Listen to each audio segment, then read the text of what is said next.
So these are things which should shock you. Our own national wealth being squandered like this, taken abroad, stolen, put on Air India flights, using your government power to see it is not inspected.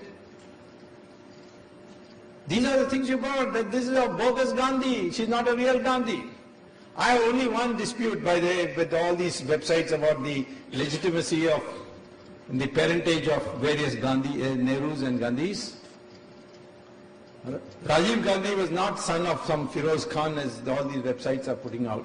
He's the grandson of, or rather Firoz Gandhi was the son of a well-known lawyer of Allahabad called Kakkad. And Kakkad was also mayor of Allahabad, and once he defeated Jawaharlal Nehru in an election. So, of course, parentage has never been a strong point of the Nehrus, so we won't go into that and get into a lot of complications. Similarly, a question of Rahul Gandhi. Why is he registered as Raul Vinci, R-A-U-L-V-I-N-C-I, in some rock and roll Rollins College in Orlando or some place like that, which is a Christian missionary college? Why didn't he register himself as Rahul Gandhi? Why is it that he claims he's got an MPhil? His name is not there as a student also. Then his name is not there in the exam and the registrar's office of those who have taken exam. For the year he has mentioned, 95. So how did he claim he's MPhil? He first originally came, he went to Harvard. Yes, he went to Harvard in the sense that when Rajiv Gandhi is Prime Minister, Hindujas gave $11 million to the Harvard Medical School, and on donors quota. He entered. Harvard has this quota, but then once you enter, then you have to compete. In 3 months, Harvard said, I don't think you really belong here. So he dropped out. So now he doesn't use the word Harvard. Unfortunately for him, someone like me is in politics in India who has long-standing connections with Harvard. Why you tell lies like this? Because in our country we respect education. We respect the Pandit. So you tell a lie about your education. All of us work so hard to pass examinations, get a degree. These guys don't do anything and they put themselves a degree in front. Is Rahul a citizen of India? Well, he was born in India. But then the Italian law says that if your mother is an Italian citizen at the time of your birth, which is 1970, which time Sonia Gandhi was a citizen, then you automatically become a citizen of Italy. And the law in India says you cannot be a citizen of India unless you renounce the citizenship of another country. Rahul Gandhi has never renounced that citizenship because you are required by law to declare and give a certificate from the Italian government, I have renounced my citizenship. In fact, he uses an Italian passport in the name of Raul Vinci. Any time tomorrow a government comes to power which is doesn't have their sycophants in that government, or those who are blackmailed by them in the government, then you will see Rahul Gandhi also, you can send him off saying, you're not a citizen of India. One of the things that they have secretly kept, which I have fortunately got now, Rahul Gandhi had gone and got admission in St. Stephen's College on 2 grounds. A, he was a Christian in record, and B, he was a marksman rifle shooter. So on the sportsman quota he was given admission, not on grades. But he failed there because he couldn't pass the Hindi exam. And he is representing the state of Uttar Pradesh today. This is the person who needs to be shown that he has nothing to do with Gandhi. Gandhi was a man who became barrister, made a name as a lawyer in South Africa, gave it all up for the country. And you come with using that name.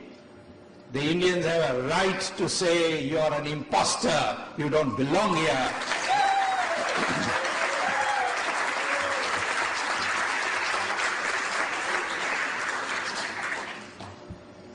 Rahul Gandhi was arrested in Boston airport.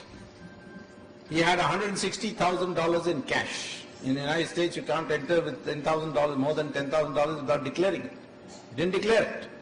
Got caught.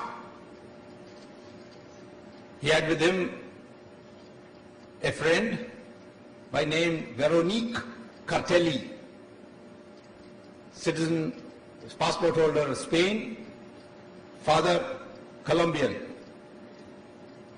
Cartelli means drug mafia. And he had something else with him, which has not been identified. The FBI arrested him. 27th September 2001. They said the SPG, which they have, this, like the royal family, all the families, including their dogs, get SPG cover. So the SPG said, no, he's the son of the former Prime Minister. The FBI said, we don't care. Broken the law. 9 hours they kept him. The government of India intervened. Condoleezza Rice was told this would affect the Indo-US relationship. And then the FBI was told, let him go. The FBI registered an FIR, the equivalent of an FIR. I don't know what they call it here, criminal case or whatever. And then said, whenever you want, we can call you, but you can go. So they let him off to go back. I wrote, my friends here filed a Right to Information or Freedom of Information Act application with the FBI. FBI said, we'll give you these records, provided you get a no objection certificate from Rahul Gandhi because it's personal to him. That's the law. So I wrote a letter to Rahul Gandhi. If you have nothing to hide, give us the permission. He never replied. But everybody knows this is in record. There's nothing to hide here. $160,000 in cash. How do you carry so much cash and what for? The only thing we Indians have a right to know whether Rahul Gandhi is married or not. In his house in Tughlaq Road, Tughlaq Lane, there is a foreign woman there. Her name is Veronique Cartelli. Is he married to her or not married to her? Or is he living with her? Can you not make that public? What will people of India think? Rajiv Gandhi's wife foreigner, Rahul Gandhi's wife foreigner. Can they not find Indian girls at all? And what about the antecedents of this Veronique? The daughter of drug mafia? So we need to know. These are things we need to know. Even in marriages, I said, we find out these things. The advantage of an Indian is, I can go to my village and find out, to the village of the person and find out everything about him. I meet so many people say, oh, I'm from Madurai, I know you are from Mullipalam village and you are living in you have a house in Agraharam street, everything. Everybody knows about everything. You can trace people. But when you are a foreigner, you have to be doubly careful. You have to be doubly watchful.